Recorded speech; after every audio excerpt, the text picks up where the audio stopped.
ಸಾಧಿಸುವವರೆಗೂ ಸಮಾಧಾನ ಇಲ್ಲ ನಿನ್ನ ಮನೆಗೆ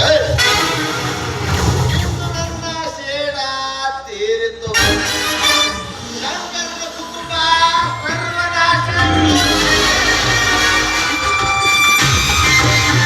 ಅದೇ ಸಂತೋಷಕ್ಕಾಗಿ ಕುಡಿಯುವ ಪಾದವನ್ನು ವೈರಿಗಳು ಕೂಡ ಕೊನೆಗೊಂಡಾಯಿತು ನನ್ನ ಸೇಡ ತೀರಿತು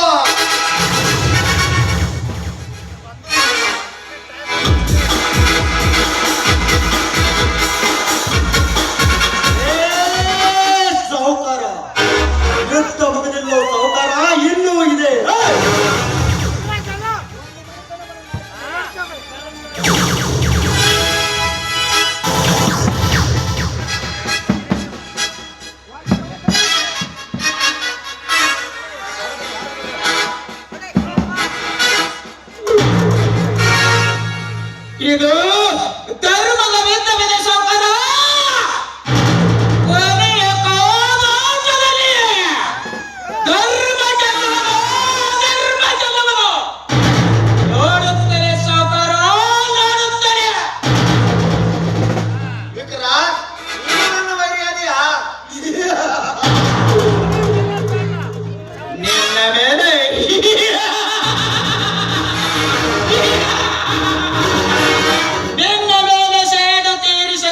ತೀರಿಸಿಕೊಳ್ಳಬೇಕೆಂದು ಕಾಡು ನಾಡು ಸಂಚು ರೂಪಿಸಿದಾಗ ತಲಾಟಿಯ ಮಾತು ಕೇಳಿ ನಿನ್ನ ಬಂಟನಾಗಿ ನಟಿಸಿದೆ ಸೌಕರ್ಯ ನಿನ್ನ ಬಂಟನಾಗಿ ನಟಿಸಿದೆ ನಿನ್ನ ಕರ್ತವ್ಯವಾದ ಜಾಲವನ್ನು ಛೇದಿಸಿ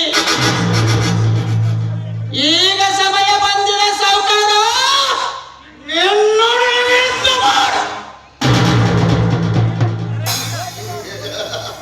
ಬೇಟೆಗಾರನ ಬಲಿಯಲ್ಲಿ ಸಿಲುಕಿಸಿ ಹಕ್ಕೆ ಅಂತ ಹಾರಾಡಿ ಬಂದಿದ್ದನ್ನು ನಿಮಗೆ ಜೀವದಾನ ನೀಡಿದ್ದೇನೆ ಎಲ್ಲರೇ ಹೋಗಿ ದೂರ ಬದುಕಿಕೊಳ್ಳೆ ನಮಗೆ ಜೀವದಾನ ನೀಡಲು ನೀನೇನು ದೇವರ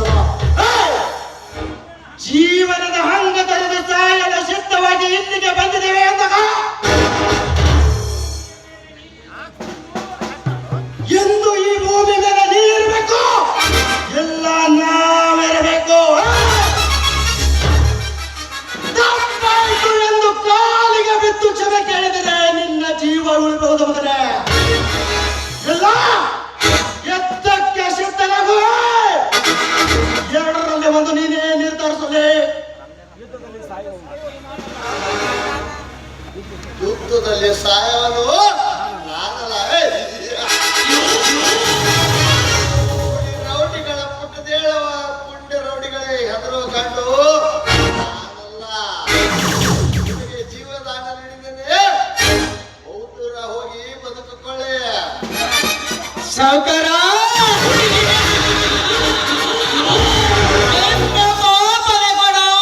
ಎಂದು ತುಂಬಿ ತುಳುಕುತ್ತದೆ ಎನ್ನ ತೀರಿ ಹೋದಂತೆ ದೀಪ ಆರುವ ಸಮಯ ಬಂದಿದೆ ಸೌಕರ್ಯ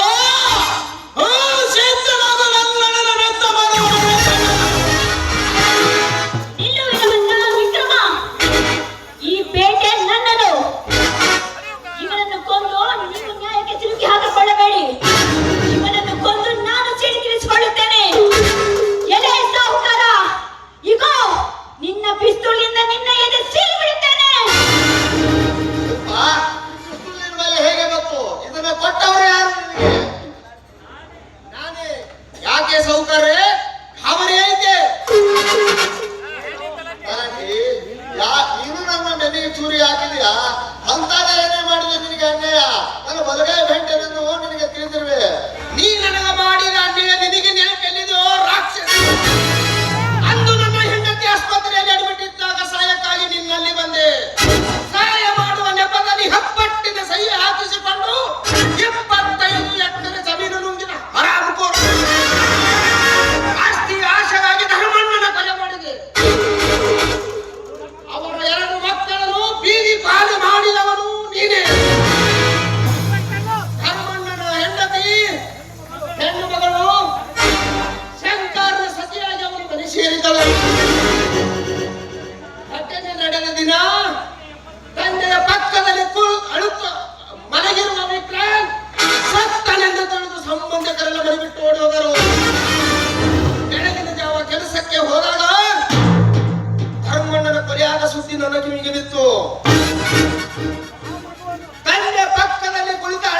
ಈ ವಿಕ್ರಾಂತನನ್ನು ಕರೆದುಕೊಂಡು ಬಹುದೂರ ಕಾಡಿನಲ್ಲಿ ಬಂದು ಬಿಟ್ಟೆ.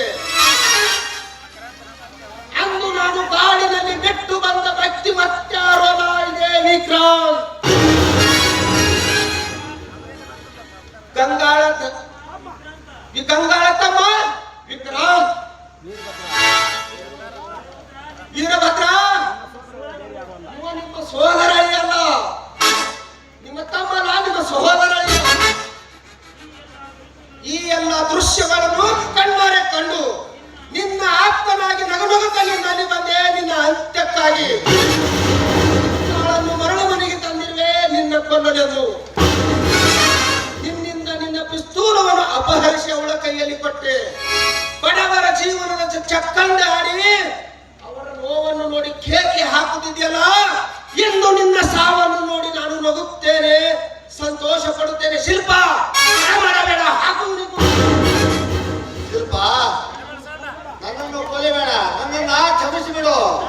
ನಾಳೆ ನಿನ್ನ ಕೊಳ್ಳೆಗೆ ತಾಳಿ ಕಟ್ಟಿ ನೀವು ಈ ಜನರಿಗೆ ಸಾರಿ ಹೇಳುವೆ. ಕೊಲೆಬೇಡ, ಕ್ಷಮಿಸಿಬಿಡು. ನಾನೇನು ಧನರಾಜ್, ಆ ದೇವರು ಕೂಡ ನಿನ್ನನ್ನು ಕ್ಷಮಿಸಲಾರ. ದೀಪ ಆರುವ ಮುಂಚೆ ಜೋರಾಗಿ ಉರಿಯುತ್ತದಂತೆ, ಅದರಂತೆ ಸಾವು ನಿನ್ನನ್ನು ಹುಡುಕಿಕೊಂಡು ಬಂದಿದೆ. ಮೊದಲನ ಗುಂಡು ನನ್ನ ಗಂಡನಿಂದ ದೂರ ಮಾಡಿದ್ದಕ್ಕೆ ಏನನ್ನೇ ಗುಂಡು. ತಂದೆ ತಾಯಿ ಅಂತಿರುವ ನಮ್ಮ ಅತ್ತಿಗೆ ಮಾವನಿಂದ ದೂರ ಮಾಡಿದ್ದಕ್ಕಾಗಿ ಮೂರನೇ ಗುಂಡು.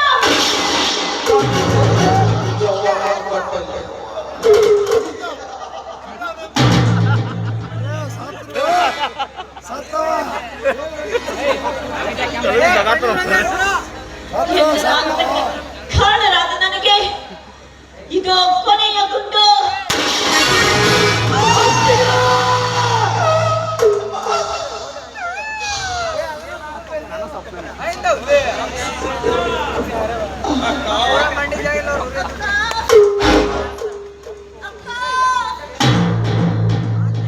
ಎಂತ ಮೋಸ ಮಾಡಿದೀಯಪ್ಪ.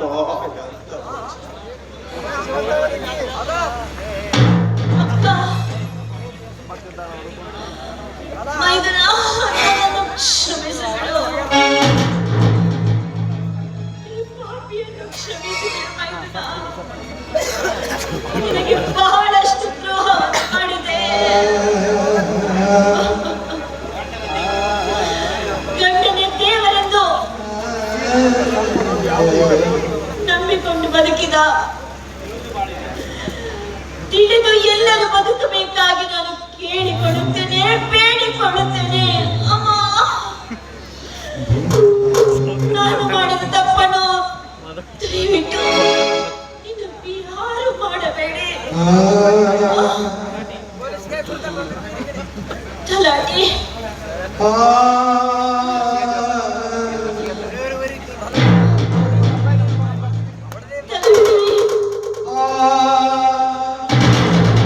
ವೀರಭದ್ರ, ದುಃಖಿಸಬೇಡ. ಪಾಪಿಗಳೆರಡೂ ಪರಲೋಕಕ್ಕೆ ಹೋಗು. ಹೋಗಿ ಹೇಳೋಣ.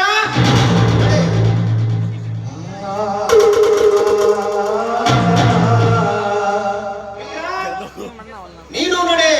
ನಿನ್ನ ಅಕ್ಕ ಮಾವನಿಗೆ ನಿನ್ನ ದರ್ಶನ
ಜಾನಯ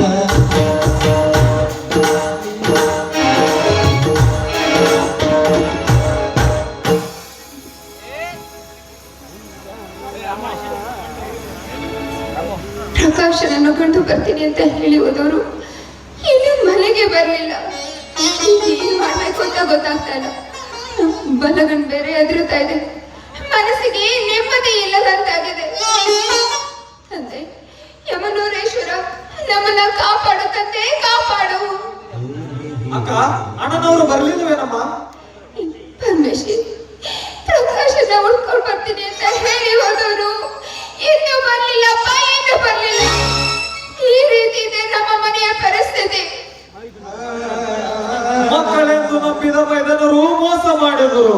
ಅಲ್ಲ ತಾಯಿ, ಈ ಕಲಿಕಾಲದಲ್ಲಿ ಯಾರನ್ನ ನಂಬಬೇಕು, ಯಾರನ್ನ ಬಿಡಬೇಕಂತ ತಿಳಿಯಲಾಗಿದೆ.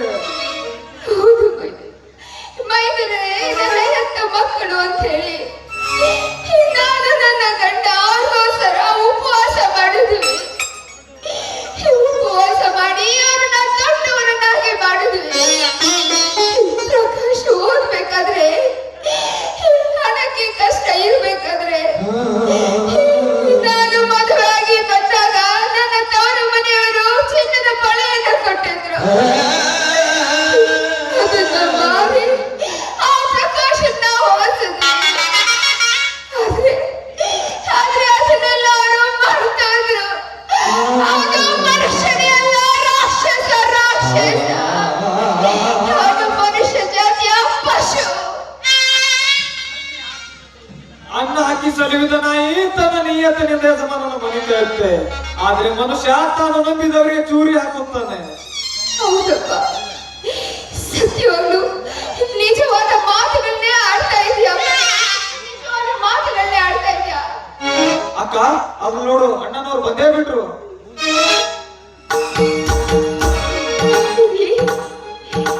ಪ್ರಕಾಶ್ ಸಿಕ್ಕಿದ್ದ? ಎಲ್ಲಿದ್ದಾನೆ? ಹೇಗಿದ್ದಾನೆ? ಏನ್ ಮಾಡ್ತಾ ಇದ್ದಾನೆ? ಏನಂತಾನೆ? ರೀ, ಯಾಕ್ರಿ ಮೌನವಾಗಿ ನಿಂತ್ಕೊಂಡಿದ್ದೀರಾ? ಏನಂತ ಹೇಳ್ರಿ. ಎಲ್ಲಿ ಪ್ರಕಾಶ್? ಏನು ನಡೀತಿದ್ದು ಮಾತ್ರ ಕೇಳಬೇಡ ಗಂಗಾ. ಅವ ನಾಡಿದ ಒಂದೊಂದು ಮಾತು ನೀ ಕೇಳಿಸಿಕೊಂಡರೆ ಪಡೆದುಕೊಂಡು ಸತ್ತು ಹೋಗುವೆ. ಗಂಗಾ, ನಮ್ಮಿಬ್ಬರ ಬದುಕಿನಲ್ಲಿ ಒಳ್ಳೆಯ ಕಾಲ ಬರಲಿಲ್ಲ. ನಮ್ಮ ಬದುಕು ಬರೀ ಕತ್ತಲಾಯ್ತು ಗಂಗಾ, ಬರೀ. ಸ್ವಾಮಿ, ಸಮುದ್ರದ ಅಲೆಗಳ ಒಳ್ಳೆ ತಡ್ಕೊಂಡಿದೀವಂತೆ. ಇನ್ನು ಇನ್ಯಾವ ಮಹಾ ನಮ್ಮ ಪಾಲಿಗೆ ಬಂದಿದ್ದು ಪಂಚಾಮೃತ ರೀ, ಪಂಚಾಮೃತ. ನಾವು ಅನುಭವಿಸಲೇಬೇಕು. ಹಾವಿಗೆ ಹಾಲಿರುವುದು, ಕಟಕರಿಗೆ ಕರುಣೆ ತೋರುವುದು ಎರಡು ಒಂದೇ. ನಾವಿಬ್ಬರು ಬಿತ್ತಿ ಬೆಳೆಸಿದು ಮಾವಿನ ಸಸಿಗಳೆಲ್ಲ ಬೇವಿನ ಮರ ಎಂದ. ಅದೆಂದಿಗೂ ಫಲ ಕೊಡಲಾರದು ಗಂಗಾ, ಫಲ ಕೊಡಲಾರದು. ಪ್ರಕಾಶಕ್ಕಿಂತ ಏನಂತ ಹೇಳ್ದ? ಏನಂತ ಮಾತಾಡಿದ್ರಿ? ಹೇಳ್ರಿ, ಹೇಳಿ. ಅವನಾಡಿದ ಮಾತನ್ನು ಕೇಳಿಕೊಂಡರೆ ಅವನ ಮನೆಯಲ್ಲಿ ಇಲಿ ಬೆಳೆದುಕೊಂಡು ಸತ್ತು ಹೋಗಬೇಕೆನ್ನುತ್ತೆ. ಆದರೆ ನನ್ನ ಹೆಂಡತಿ ಪರದೇಶ ಆಗುವಳೆಂದು ತಿಳಿದು ನಿನ್ನಲ್ಲಿಗೆ ಹೆದರಿ ಓಡಿ ಬಂದೆ ಗಂಗಾ, ಓಡಿ ಬಂದೆ. ತುತ್ತು ಮಾಡಿ ಉಣಿಸಿದ ಕೈಗಳು ಕೈಗಳಾದವು. ಗಂಗಾ, ನಾವಿಲ್ಲಿದ್ದು ಯಾರಿಗಾಗಿ ಜೀವಿಸಬೇಕು? ಇಲ್ಲಿಂದ ಬಹು ದೂರ ಹೊರಟು ಹೋಗೋಣ. ನಡಿ ಗಂಗಾ, ಹೊರಟು ಹೋಗೋಣ. ಆಗ್ಲಿ, ನಿಮ್ಮಿಷ್ಟದಂತೆ ನಾನು ನಿಮ್ಮ ಜೊತೆಲಿ ಬರ್ತೀನಿ. ನಡೀರಿ, ಹೋಗೋಣ.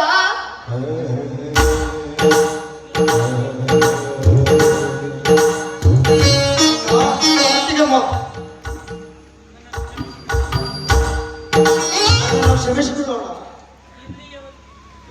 ಇಲ್ಲಿಯವರೆಗೂ ಎಲ್ಲಿ ಹೋಗಿದ್ಯೋ ಪಾಪಿ? ಸತ್ತನೆಂದು ತಿಳಿದಿದ್ದೆವು, ಮತ್ತೆ ಮರಳಿ ಬಂದೀಯಾ? ಅಪವಾದದ ಹೊರೆ ಹೊತ್ತು ಮನೆ ಬಿಟ್ಟು ಹೋದ ನಾನು ಈ ಸಮಾಜಕ್ಕೆ ತೋರಿಸಬೇಕಾಗಿತ್ತು. ನನ್ನ ಮೇಲೆ ಅಲ್ಲಿವರೆಗೂ ನಾನು ನಿಮಗೆ ಮುಖ ತೋರಿಸಬಾರದೆಂದು ನಾ ಮನೆಗೆ ಬರಲಿಲ್ಲ ಅಣ್ಣ. ನನ್ನ ಮೇಲೆ ಅಪವಾದ ಹೊರಿಸಿದ ಶಿಲ್ಪ ಅತ್ತಿಗೆ ತನ್ನ ಪಾಪಕ್ಕೆ ಪ್ರಾಯಶ್ಚಿತ್ತ ಮಾಡಿಕೊಂಡು ಸಾಹುಕಾರನನ್ನು ಕೊಂದು ತಾನು ಸೊತ್ತು ಹೋದ. ನಾನು ತಪ್ಪುಗಾರನಲ್ಲ ಅಣ್ಣ, ನನ್ನನ್ನು ಕ್ಷಮಿಸಿಬಿಡು. ಹೋ, ಒಂದೇ ಸಲ ಬಾಮಗ ಎಂದು ಕರೆಯುವ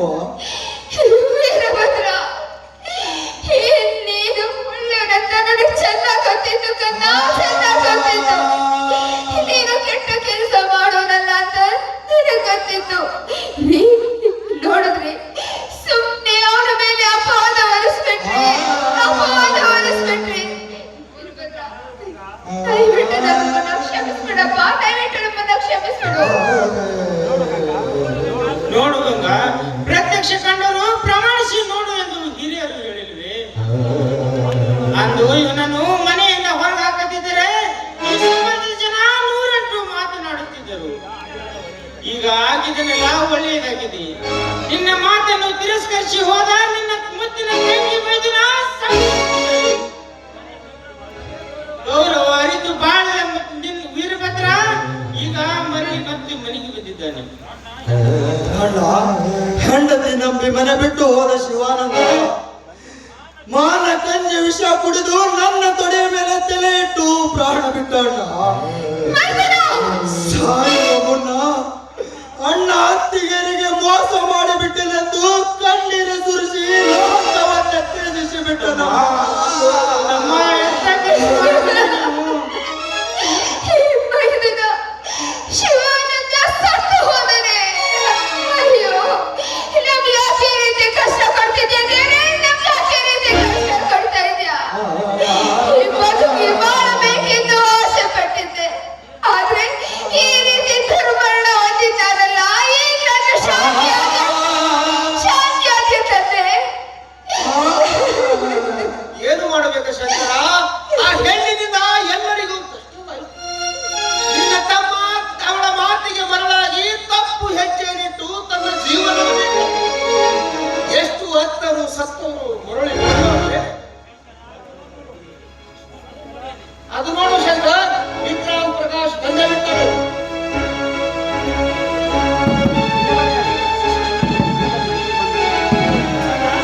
ಅಣ್ಣ, ನನ್ನಂತ ಕಡು ಮೂರ್ಖ ಮಹಾಪಾಪಿ ಈ ಜಗತ್ತಲ್ಲಿ ಅಲ್ಲಣ್ಣ. ದಯವಿಟ್ಟು ನನ್ನ ತಪ್ಪನ್ನು ಕ್ಷಮಿಸಿಬಿಡೋಣ, ಕ್ಷಮಿಸಿ. ಅಣ್ಣ,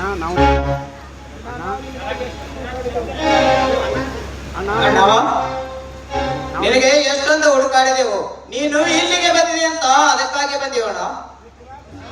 ವಿಕ್ರಾಂತ್, ಶಂಕರ್ ನಿನಗೆ ಅಣ್ಣ ಆಗುವುದಿಲ್ಲವೋ ಸೋದರ ಮಾವ? ಕಾಕ, ಏನ್ ಹೇಳ್ತಾ ಇದ್ದೀರಾ ನೀವು? ನಾನು ಹೇಳಬೇಕಂತೆ ಇಲ್ಲಿಗೆ ಬಂದಿರುವೆ. 25 ವರ್ಷಗಳ ಹಿಂದ ಮಾಧವಪುರದಲ್ಲಿ ಧರ್ಮಣ್ಣನೆಂಬ ಸುತ್ತು 40,000 ಹಳ್ಳಿಗೆ ಹೆಸರುವಾದವು. ಸಾವಿರಾರು ಎಕರೆ ಜಮೀನ್ದಾರನಾಗಿದ್ದ. 2 ಮಕ್ಕಳು ಹೆಂಡತಿ ಜೊತೆ ಸುಂದರವಾದ ಸಂಸಾರ ಸಾಗುತ್ತಿತ್ತು. ಯಾವಾಗ ನಮ್ಮ ಧನರಾಜನ ವಕ್ರ ದೃಷ್ಟಿ ಅವರ ಸಂಸಾರದ ಮೇಲೆ ಬಿತ್ತು, ಆಸ್ತಿ ಆಶೆಗಾಗಿ ಧರ್ಮಣ್ಣ ಹಾಗೂ ಅವನ ಹೆಂಡತಿಯನ್ನು ಕೊಲೆ ಮಾಡಿ ಮರುದಿನ ಬೆಳಗ್ಗೆ ನಾನು ಅವರ ಮನೆಗೆ ಕೆಲಸಕ್ಕೆ ಎಂದು ಹೋದಾಗ ಹೆಣ್ಣು ಮಗಳನ್ನು ತೆಗೆದುಕೊಂಡು ಮನೆಯಲ್ಲಿ ಕರೆದುಕೊಂಡು ಹೋಗಿಟ್ಟಿದ್ದ. ತಂದೆಯ ಪಕ್ಕದಲ್ಲಿ ಕುತ್ತು ಅಳುತ್ತಿರುವ ಈ ವಿಕ್ರಾಂತ್ ನಾನು ತೆಗೆದುಕೊಂಡು ಹೋದೆ. ಮುಂದೆ ಶಂಕರನ ಜೊತೆ ನಿಮ್ಮ ಮದುವೆಯಾಯಿತು.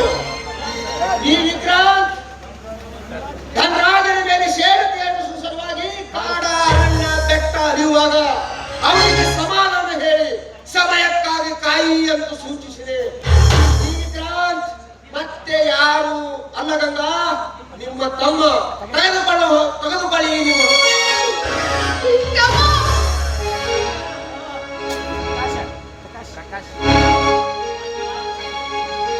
ಅಣ್ಣ, ನನ್ನಂತ ಕಡು ಮೂರ್ಖ ಮಹಾಪಾಪಿ ಈ ಜಗತ್ತಲ್ಲಿ ಇಲ್ಲಣ್ಣ. ದಯವಿಟ್ಟು ನನ್ನ ತಪ್ಪನ್ನು ಕ್ಷಮಿಸಿಬಿಡೋಣ, ಕ್ಷಮಿಸಿಬಿಡು. ನನ್ನ ಕಾಲು ಇನ್ನು ಈ ಮನೆ ಒಳಗೆ ಬರಲು ಅಧಿಕಾರವಿಲ್ಲ. ಇಲ್ಲಿ ನಿಲ್ಲದೆ ಹೊರಟು ಹೋಗಲಿಲ್ಲ ಮೊದಲು. ನಮ್ಮ ಪಾಲಿಗೆ ವೀರಭದ್ರ ಬಿಟ್ರೆ ಮತ್ಯಾರು ಇಲ್ಲ.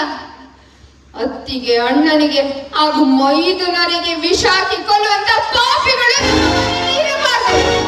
ಹೊರಟೋಗಿ, ಇಲ್ಲಿಂದ ಹೊರಟೋಗಿ. ಅಪ್ಪ, ಸಣ್ಣ ಮಕ್ಕಳು ತಪ್ಪು ಮಾಡಿದರೆ ದೊಡ್ಡವರು ಹೇಗೆ ಕ್ಷಮಿಸುತ್ತಾರೆ?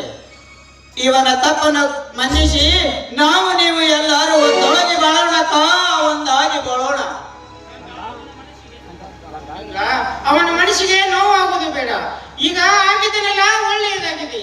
ನಮ್ಮ ಸಂಸಾರಕ್ಕೆ ಹಿಡಿದ ಗ್ರಹಣ ಬಿಟ್ಟಿದೆ ಅಂತ ತಿಳಿದು ಸಂತೋಷಿಸಿದರು. ಅಣ್ಣ, ಅತ್ತಿಗೆ, ನೀನು ನನ್ನನ್ನ ಒದ್ದರು ಬಡಿದರು, ಸಿಟ್ಟಿನಿಂದ ನೀ ನನ್ನ ಕಡೆದರು, ನಾನು ಎಂದು ಇಂಥ ತಪ್ಪು ಮಾಡದೆ ಬದುಕುತ್ತೇನೆ ಅತ್ತಿಗೆಮ್ಮ. ಅಣ್ಣ, ತಮ್ಮ ವೀರಭದ್ರ. ಕವಿಯ ಕಲ್ಪನೆ ಶೃಂಗಾರದ ಅರಮನೆಗೆ ಭಂಗ ಎಂಬ ಸುಂದರ ಸಾಮಾಜಿಕ ನಾಟಕ ಕೊನೆಯ ಸನ್ನಿವೇಶದಲ್ಲಿ ಒಂದುಗೂಡಿಸಿದ ತಾಯಿ ನಾಯಿ ಯಾವ ಶಿಲ್ಪಿ